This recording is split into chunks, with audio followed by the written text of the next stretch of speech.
Hello friends, welcome to Niranjan கவிதைகள். கீரை சேர்த்த உருண்டை குழம்புக்கு நம்ம எண்ணெய் சேர்த்துருக்கோம். கடுகு போட்டு வெந்தயம் போட்டு வெடிக்குது.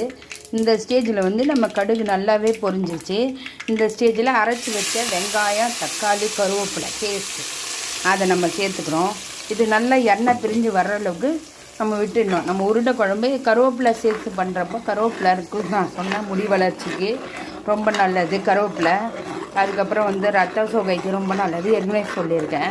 இந்தமாதிரி காரக்குழம்பு பண்ணுறப்போ கருவேப்பிலை சேர்த்து அரைச்சி இந்த மாதிரி பண்ணிங்கன்னா சூப்பராக இருக்கும் நம்ம குழம்பு. இப்போ நம்ம எல்லாமே இதில் பண்ணுற இந்த உருண்டை குழம்புல பண்ணுறது எல்லாமே எழுதி தான். ஏற்கனவே நம்ம அரைக்கீரை சேர்த்து உருண்டையை வேக வச்சுருக்கோம். அரைக்கீரை நம்ம சேர்த்தனே அந்த உருண்டையில் யாரும் கண்டுபிடிக்க முடியாது. காரக்குழம்புல போட்டு கொடுக்குறப்ப இந்த மாதிரி போட்டு கொடுத்து ஏமாற்றிடுங்க. வீட்டில் எல்லாரையும் ஹெல்த்தியாக கொடுங்க, ஏமாற்றி கொடுக்கலாம், ஒன்றும் தப்பில்லை.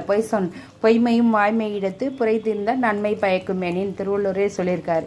எந்த விதத்தில் பொய் ஒரு நல்லது. நமக்கு அரைக்கீரை சேர்த்து நம்ம உருண்டையை வேக வச்சு பார்த்துருக்கோம்.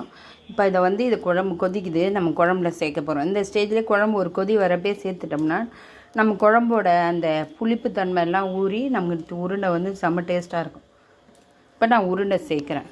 இந்த உருண்டை கொதித்து வர்றப்ப லாஸ்ட்டாக ஃபைனலாக நம்ம என்ன சேர்க்குறோன்றதை பாருங்கள். வீடியோ ஸ்கிப் பண்ணாமல் பாருங்கள். சூப்பரான ஹெல்தியான உருண்டை குழம்பு, கீரை சேர்த்த உருண்டை குழம்பு. கீரையே சாப்பிட மாட்டேன்னு சொல்கிறவங்களுக்கு கூட இந்த உருண்டை குழம்பு போட்டு அதையும் ஃபுல்லாக போடுறேன், அப்படியே உடச்சி போடுறது தானே.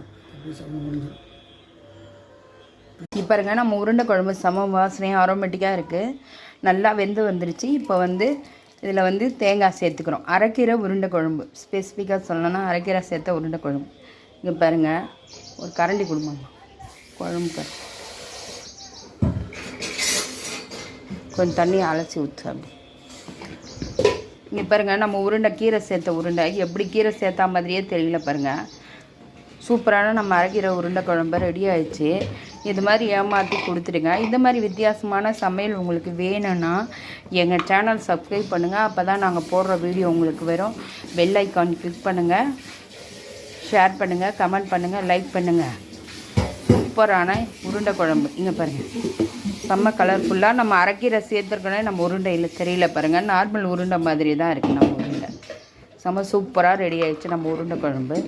செம்ம டேஸ்ட்டாக வாசனையாக இருக்குது. நம்ம கருவேப்பிலை அரைச்சி ஊற்றுனால நம்ம வாசனையாக இருக்குது, செம்ம டேஸ்ட்டாகவும் வாசனையாகவும் இருக்குது நம்ம குழம்பு.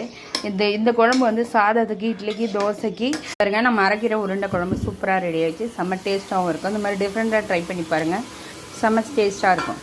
ஒரே மாதிரி சமையல் பண்ணாமல் இந்த மாதிரி டிஃப்ரெண்ட்டாக சமையல்